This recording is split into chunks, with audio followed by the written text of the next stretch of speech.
Hello everyone, Ariam here, and welcome back to another episode of Dinosaur Days. Today we're talking about two stegosaurids. Stegosaurids, as the name suggests, are animals that are related to the Stegosaurus, and for the most part they all tend to look more or less the same, like Stegosaurus. But these two are both a little bit weird. First up is the Gigantspinosaurus, which literally means giant spined lizard, and it's pretty easy to see why.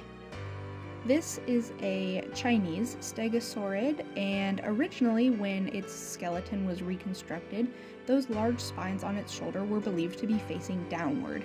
However, in the early 2000s, this was revised and it's now believed that those spines pointed up.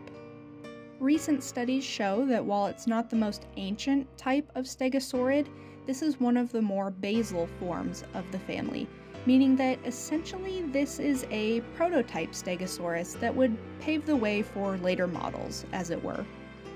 This is one of the several dinosaur species where skin impressions were found in the rock around its fossil beds, which showed that it had pentagonal or hexagonal scales, which is pretty cool. But enough about that. Why did it have those massive shoulder spines? Well, scientists really don't know. There's actually not a lot of research out there on this animal. However, if a species retains a trait, especially an exaggerated trait, it generally means that it is an advantage for the species. And advantages for a species tend to come in one of two ways. It increases their ability to get food or avoid becoming food, or it helps with their ability to make babies.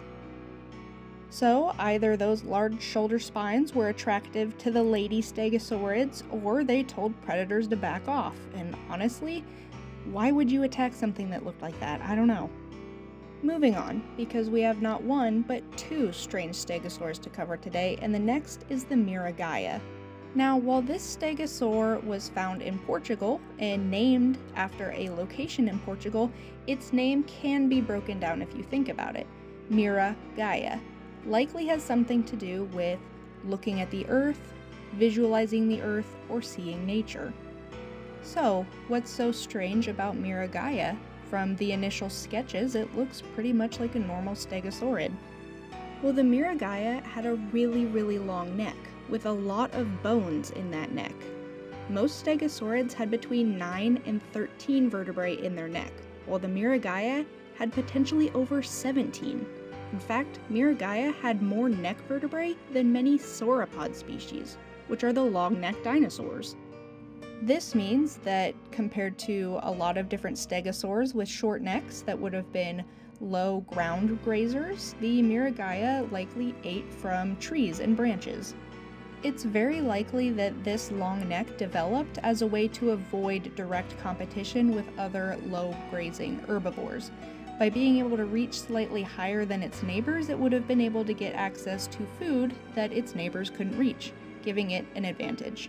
Now, what's interesting is, in similar species or related animals, there tends to be the same number of back and neck bones.